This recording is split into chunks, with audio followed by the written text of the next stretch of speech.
আসসালামু আলাইকুম সুপ্রিয় দর্শক, আপনাদের মাঝে চলে আসছে আমি মঙ্গল গ্রহের মফিজউদ্দিন নতুন আরো একখানা বাস দেওয়া ভিডিও নিয়ে। টান টান উত্তেজনা পর আবারও শুরু হচ্ছে বাংলাদেশ আর ওয়েস্ট ইন্ডিজের প্রথম ওয়ানডে। আর এই ওয়ানডে ম্যাচে বাংলাদেশ কি পারবে ওয়েস্ট ইন্ডিজকে পিছন মারতে, নাকি বাংলাদেশই পিছন মারা খেয়ে যাবে ওয়েস্ট ইন্ডিজের কাছ থেকে, সেইটা দেখার অপেক্ষায় আছি আমরা। এখন দেখা যাক কে ডাকারে পিছন মারে। আরে কাকা, অত সহজ না আমাদের পিছন মারা। আমরা হচ্ছে ক্যারাবিয়ান প্লেয়ার, আমাদের পিছন মারা অত সহজ হবে না কারো। আর আমরা পিছন মারা খাই না, পিছন মারা দিই। আর শোনেন, পৃথিবীতে আমার কোনো মায়ালাল জন্ম হয় নাই যে আমাদেরকে পিছন মারবে, সেহেতু আমরা কোনো ভয় পাই না, কারণ আমাদের ভয় পেয়ে কোনো লাভ নাই। সবাই আমাদের দেখে ভয় পাবে, আরো সেইরকম কাজ করে থুইছি আমরা। কিরে বেটা, পৃথিবীতে এমন কোনো মায়ালাল জন্ম হয় না যে তোদেরকে পিছন মারবে। আমরা সে মায়ালাল, তোদেরকে পিছন মারবো, তাও আবার প্রথম ওয়ানডেতেই তোদেরকে পিছন মারবো, মনে রাখিস। তুই আবার বয়ে বয়ে ফাপড় মারস যে পৃথিবীতে কোনো মায়ালাল হয় না যে তোদেরকে পিছন মারবে। না, সমস্যা নাই, আমরা সে মায়ালাল হয়ে তোদেরকে পিছন মারবো। আর এবার তো আমরা শপথ লইছি তোদেরকে একটা ম্যাচও জিততে দিব না, আর সবগুলো ম্যাচ তো আমরাই জিতবো, সেইটা আর কেউ ঠেকায় রাখতে পারবো না। আর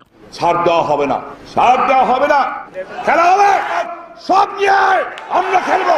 আরে মিরাজ ভাইয়া, তোমরা যে ওয়ানডে সিরিজের লেগে স্কট ঘোষণা করছো, আমার নামটা না দিয়া তোমরা কি ভালো কাজ করলা? তোমরা কিন্তু ভালো করলা না কাজটা, আমার নামটা স্কটে না দিয়া। সমস্যা নাই, তোমরা একটা ম্যাচও জিততে পারবা না ওয়েস্ট ইন্ডিজের লগে। যদি তোমরা স্কটে আমার নামটা দিতা তাহলে ওয়েস্ট ইন্ডিজের লগে তোমরা জিততে পারতা। আরে বেটা শান্ত, তোরে ওয়ানডে স্কটে যে নাম দুমু বেটা, তুই তো একটা কুফা বেটা। তোরে স্কটে নাম দিয়ে কি আমরা মুরমুরে বেটা? তুই বেটা নাই বলেই একটা ম্যাচ জিততে পারছি, যদি থাকতি তাহলেও তো একটা ম্যাচও জিততে পারতাম না বেটা আমরা। আর তুই তো বেটা একটা কুফা। তুই আমার জীবনে এত মানুষ দেখছি বেটা, কিন্তু তোর মতো কুপা মানুষ আমি জীবনেও দেখি নাই। আর তুই বেটা কর যে ওয়ানডে স্কোয়াডে তোরে নাম দিমু, এটা তো বেটা ভুলেও সম্ভব না আমি যতদিন বাইসে আছি। আর আমি এখন চিন্তা করতেছি যে তোরে বাংলাদেশ টিম থেকেই তোরে বাদ দিয়ে দিমু। কি রে বেটা মিরাজ, তোর এত বড় সাহস আহে কইন দা, তুই আমার বাংলাদেশ টিম থেকে তুই বাদ দিতে চাস আমারে? তোরে এত বড় সাহস দিলো কিটা তোরে যে আমারে বাংলাদেশ টিম থেকে তুই বাদ দিতে চাস? আর তুই এটা কি জানোস না, তুই বাংলাদেশ টিমের সব ফরম্যাটের অধিনায়ক আমি। আমার শুধু কুচকিরছি ভাই টান লেগে আমি ইনজুরিতে পড়ছি, আর সেই জন্যই বেটা তুই আমার পরিবর্তে অধিনায়কের দায়িত্ব পাইছস।